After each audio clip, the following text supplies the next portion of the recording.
Well, hi there, everyone. It's John here from Bethel Whitchurch, Church, but also the South Wales Baptist Association. And we've got a chance today to catch up with Emma Franks from Brecon, who at Christmas, Emma, you were after some money for camels.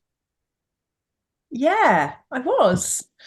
We had a wonderful bit of initiative up in Brecon as a Churches Together project, whereby we were going to do a live nativity. Mm, It started off as a bit of a flash idea at an ecumenical church meeting one mm, Tuesday morning of shall we do something to engage the community? mm. We've got young farmers, maybe have a sheep, well, maybe a couple of sheep. Maybe a donkey. We know it's not Yeah. in the scriptures, but let's keep with tradition. Uh, what could we do? And St. Mary's, right in the middle of Brecon, is a fab sort of meeting place. So Mm, initial idea was let's just do something small, low key, outside, create a living nativity. mm, mm. One of the Anglican colleagues that was at that meeting just said, "Oh, that's right up Anna's street." Anna's one of the local Anglican clergy. Mm. The next thing we heard, there were camels on hold. Wow. Wow. Could we find funding?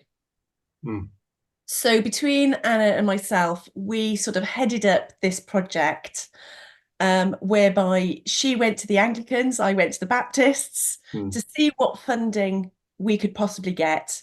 mm, And it wasn't just obviously for camels, it was for mm, sheep, mm, trailers, and uh, we had proper consultation in terms of health and safety, because what mm, started off as a really small little project outside a church became a procession through the middle of Brecon, an mm, entire field, people's houses, people from the community. mm. It went full scale. You So were that's playing why Herod, weren't you?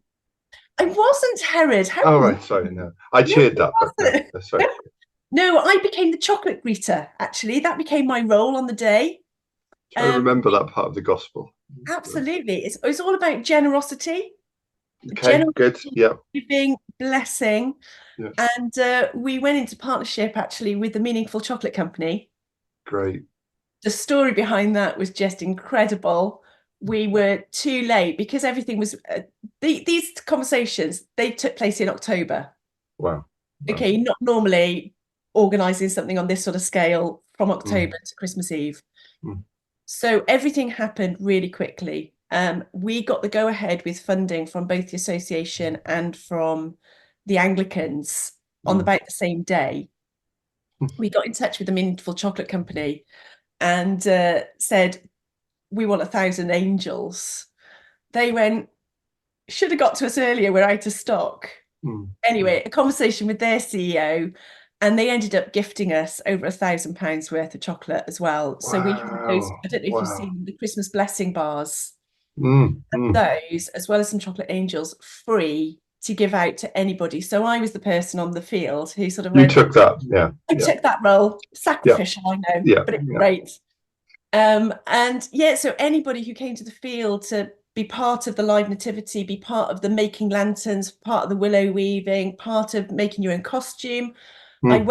welcomed being able to say, Happy Christmas, would you like some chocolate? The number of people who said, well, I'll have a look at what I've got in my purse. It was just like, no, Wow. no, everything on here is free.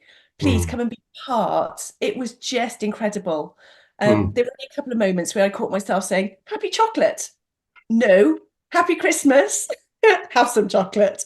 Happy chocolate's better. I prefer happy chocolate. Yeah, And so, how did it exactly. go? How was it received? Oh, it was incredible. I mean, I'm sure the weather across most of South Wales was about the same on Christmas Eve. Torrential rain in the morning. Hmm. We were doing a bit of a shorter service in our church, and you're just looking at the Mm, weather, going, "Oh no, we're outside we're on a field." mm, So the the live nativity was split really. We had this field in the middle of a housing estate in Uplands, mm, where the town council had provided marquees. Loads of locals came out to put the marquees up first thing on the morning. mm, There were some activities going on, and really we were anticipating it being a washout.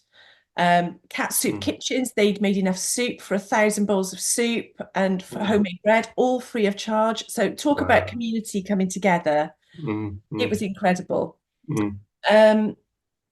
But to be quite honest with you, people just started, 12:30 came, it was quite quiet. People started coming in drips and drabs, all kitted out in their waterproofs, and people just carried on turning up.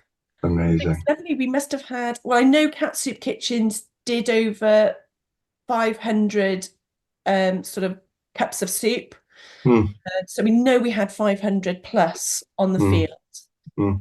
Then we had Richard, who had done lots of the consultation. He had this huge angel up on a pole. And so at one point there was sort of a bugle sounding horn saying, right, the angel is now leaving the field to go and find the sheep, to go in, and the shepherds to go and do the announcement. And they were off site. They went and found those in another location, brought them back on, and loads from the field went on that journey. We had a samba band that sort of, we had people coming out. But the highlight for me, John, was when this procession, when we left the field at 3:30, so all this had been going on and the camels had arrived on the field. At 3:30, we did this main procession off the field. Myself and Anna and some of the children had the privilege of sort of leading the procession with the star. The camels were, the samba band was directly behind us, then the camels and the kings and everything, the sheep, everything, all set. Amazing Jacob sheep. The donkey played ball, although the donkey didn't like the samba band. Yeah, wasn't too happy with drums. But this whole procession, and as we came down through the housing estates, people lined the streets. They heard the samba band, they were coming out of their houses. I mean, the number of comments that have gone up on Facebook in Brecon of going, really didn't have a clue. I opened my door and there was a camel. But it was just incredible. And then when we turned the corner, there's a hotel called Castle in Brecon. And we'd arranged for a cohort of the town band to be there to do some carols. And we turned that corner and people knew that we were aiming to be there at 4. It was thronging. It was heaving. I mean, there was thousands in total out on Christmas Eve. Oh, it was so good. So heartwarming. Yeah. Just doesn't come close. Yeah.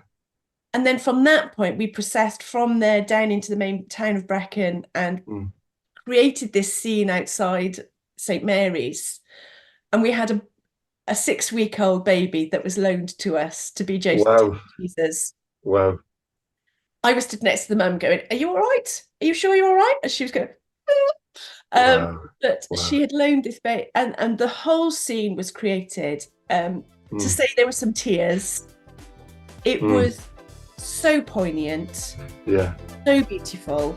It was just incredible. I can see you're still sort of buzzing about it and just hearing about it now. It's so great. Well, thank you so much for sharing that. Pleasure.